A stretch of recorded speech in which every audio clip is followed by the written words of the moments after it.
നമ്മുടെ ഈ യാത്ര അസർബൈജാൻ എന്ന് പറഞ്ഞ രാജ്യത്തിലേക്കാണ്.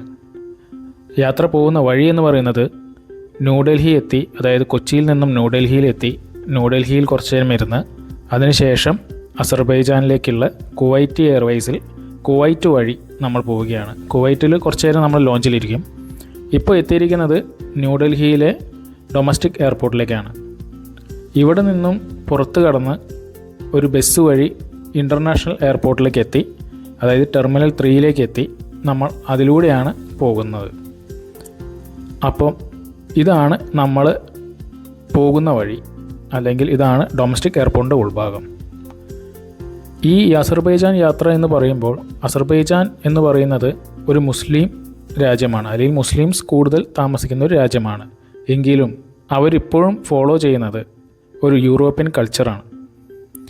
അതുകൊണ്ട് തന്നെ ആൾക്കാർക്ക് വളരെ രസമാണ് അവിടേക്ക് പോകാനും. വളരെ അധികം ആൾക്കാർ അങ്ങോട്ട് പോകുന്നുമുണ്ട്. കാരണം അവിടെ ഒരു യൂറോപ്യൻ കൾച്ചർ കിട്ടുന്നുണ്ട്. അതിൻ്റെ കൂടെ തന്നെ ഒരു മുസ്ലിം അറ്റ്മോസ്ഫിയറും കൂടിയുള്ള ഒരു ബഹുത്തരമായ ഒരു രാജ്യം. ഇന്നിപ്പോൾ അവിടെ ഇന്ത്യക്കാരും മറ്റുമായി ഇഷ്ടംപോലെ ആൾക്കാർ അവിടെ ജോലിക്ക് വേണ്ടിയും ഉല്ലസിക്കാനും എല്ലാത്തിനും വേണ്ടി പോകുന്നുണ്ട്. അസർബൈജാൻ്റെ ഒരു വലിയൊരു ജീവിതമാർഗം കൂടിയാണ് ടൂറിസം എന്ന് വേണമെങ്കിൽ പറയാം. ഇപ്പോൾ നമ്മൾ എത്തിയിരിക്കുന്നത് ഇൻ്റർനാഷണൽ ടെർമിനലിലേക്കാണ്. ഇതിലെ ഉള്ളിലൂടെയാണ് നമ്മൾ നടക്കുന്നത്, ടെർമിനലിൻ്റെ. അത് കഴിഞ്ഞ് നമ്മൾ നേരെ ഫ്ലൈറ്റിലേക്ക് കയറാൻ പോകുന്ന ഒരു ഇതാണ്. കുറച്ച് നേരം നമ്മളിവിടെ ഇരിക്കും. ഇരുന്നതിന് ശേഷമാണ് നമ്മൾ ഫ്ലൈറ്റിലേക്ക് കയറാൻ പോകുന്നത്. ഈ പോകുന്ന പാതയാണ് നമ്മൾ ഫ്ലൈറ്റിലേക്കുള്ള വഴി. ഇത് നേരെ നമ്മൾ പോകുന്നത് കുവൈറ്റ് എയർവേസിൻ്റെ ഉള്ളിലേക്കാണ്. ഞാൻ ബുക്ക് ചെയ്തിരിക്കുന്നത് ഒരു ബിസിനസ് ക്ലാസ് ആണ്. ഇതാണ് നമ്മുടെ ബ്രിഡ്ജ് വേ ടു എയ്റോപ്ലെയിൻ അല്ലെങ്കിൽ ഫ്ലൈറ്റ്. ഇത് നമുക്ക് ഇന്നത്തെ സീറ്റാണ്. നല്ല കുഷ്യനൊക്കെ ഉള്ള, പുഷ് ബാക്കൊക്കെ ഉള്ള, അതായത് കംപ്ലീറ്റ് നമുക്ക് ഫ്ലാറ്റ് ബെഡാക്കി കിടന്ന് വേണമെങ്കിൽ ഉറങ്ങാം. മുന്നിൽ ചെറിയ TV എല്ലാം ഉണ്ട്. ഇതാണ് ബിസിനസ് ക്ലാസ്സിൻ്റെ ഏറ്റവും വലിയ പ്രത്യേകത. നമുക്ക് എൻ്റർടൈൻമെൻറ്റിനും എല്ലാത്തിനുമുള്ള സാധനങ്ങൾ ഇവിടെ കിട്ടും. ഇപ്പോൾ നമ്മൾ പുറത്ത് കാണുന്നത് കുവൈറ്റാണ്. കുവൈറ്റിൻ്റെ ആകാശത്തിൽ നിന്നുള്ള ദൃശ്യമാണ്. എത്രയോ മലയാളികൾ ഇവിടെ ജോലിക്ക് വേണ്ടി വരുന്നുണ്ട്. എത്രയോ മലയാളികൾ കാലങ്ങളായി ഇവിടെ ജോലിയെടുത്ത് അവരുടെ അധ്വാനവുമെല്ലാം ഇവിടെ ചിലവഴിക്കുന്നു. അങ്ങനെ നമ്മൾ വീണ്ടും ഈ യാത്ര മുന്നോട്ട് നീങ്ങിക്കൊണ്ടിരിക്കുകയാണ്. ഈ കാണുന്നത് കുവൈറ്റിൻ്റെ ഒരു പാലമാണ്. അത് കടലിന് കുറുകെയുള്ളൊരു പാലം. ഇവിടെ ഇൻഫ്രാസ്ട്രക്ചേഴ്സ് എല്ലാം വളരെ നല്ല രീതിയിൽ തന്നെ ഡെവലപ്പ് ചെയ്ത് കിടക്കുന്ന ഒരു രാജ്യമാണ്. ഇന്നും രാജഭരണം തുടരുന്ന ഒരു രാജ്യം. ഇപ്പോൾ കാണുന്നത് കുവൈറ്റിൻ്റെ മുഴുവനുള്ള ആൾക്കാർ താമസിക്കുന്ന ഒരു മുഴുവനായ ഏരിയയാണ്. നല്ല രീതിയിൽ തന്നെയാണ് ഇവിടെ ആർക്കിടെക്ചർ വർക്കുകളെല്ലാം നടത്തിയിരിക്കുന്നത്.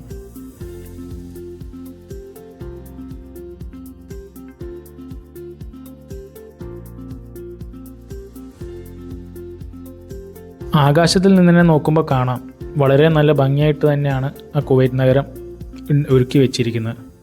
ഇപ്പോൾ നമ്മൾ പോകുന്നത് ഈ കുവൈറ്റ് എയർപോർട്ടിൻ്റെ ഉള്ളിലെ എയർപോർട്ട് ലോഞ്ചിലേക്കാണ്. ഇതാണ് കുവൈറ്റ് എയർപോർട്ടിൻ്റെ ഒരു ഉൾഭാഗം. ഈ എസ്കലേറ്റർ വഴി നേരെ നമ്മൾ കയറി ചെല്ലുന്നത് ലോഞ്ചിലേക്കാണ്. അത് ബിസിനസ് ക്ലാസ് ലോഞ്ചാണ്. ബിസിനസ് ക്ലാസ് എടുത്തവർക്ക് മാത്രം ഉള്ളൊരു ലോഞ്ചാണത്. അല്ലാത്തവർക്ക് കാർഡ് വെച്ച് കയറാനുള്ള വേറൊരു ലോഞ്ചും ഉണ്ട്. ഇതാണ് നമ്മൾ ആ ബിസിനസ് ക്ലാസ് ലോഞ്ചിലേക്ക് പോകാനുള്ള വഴി. ഇതാണ് ബിസിനസ് ക്ലാസ് ലോഞ്ചിൻ്റെ ഉൾഭാഗം. ഇവിടെ ആൾക്കാർ വളരെ കുറവാണ്. എങ്കിലും എല്ലാം വളരെ ഭംഗിയായിട്ടും എല്ലാം നല്ല രീതിയിൽ തന്നെ ഇവർ ഒരുക്കി വെച്ചിരിക്കുന്നു.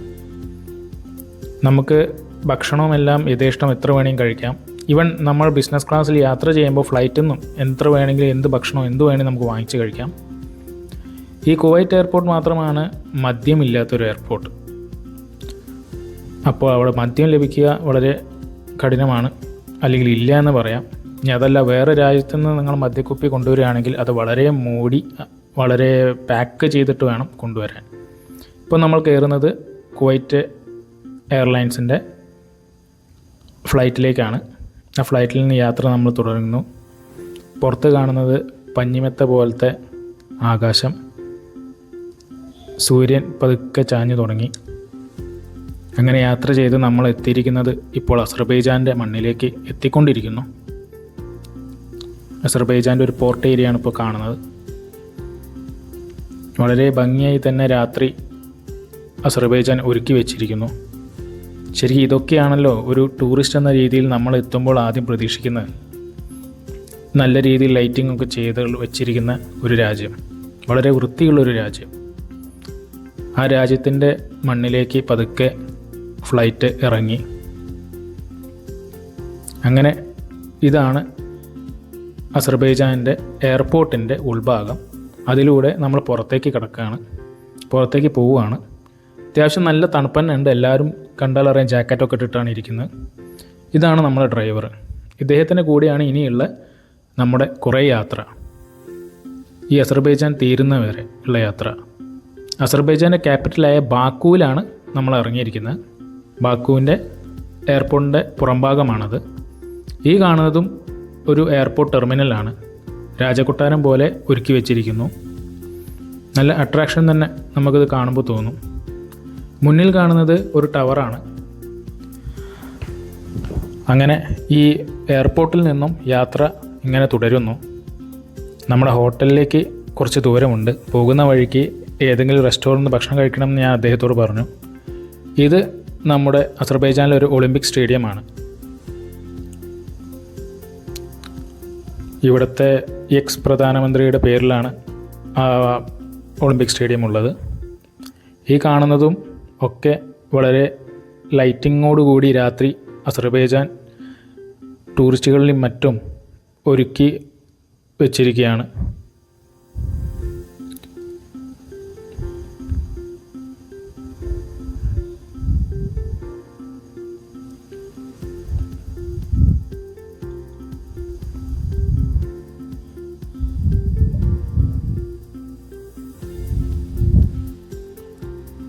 ടൂറിസ്റ്റുകളെ വരവേൽക്കാൻ നല്ല രീതിയിൽ തന്നെയാണ് അസർബൈജാൻ ഇവിടെ ലൈറ്റിംഗ് എല്ലാം ചെയ്ത് ഒരുക്കി വെച്ചിരിക്കുന്നത്.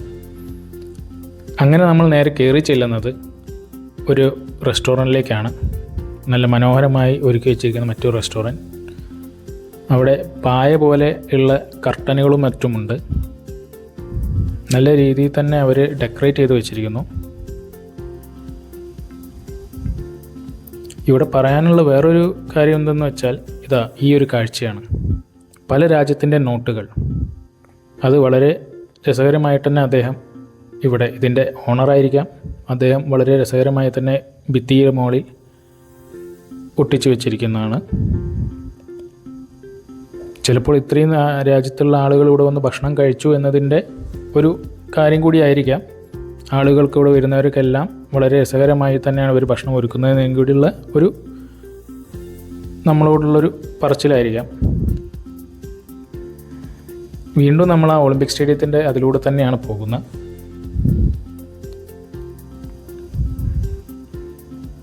അങ്ങനെ ഹോട്ടലിൽ എത്തിയിരിക്കുന്നു. ഇതാണ് ഞാൻ സ്റ്റേ ചെയ്യുന്ന ഹോട്ടൽ.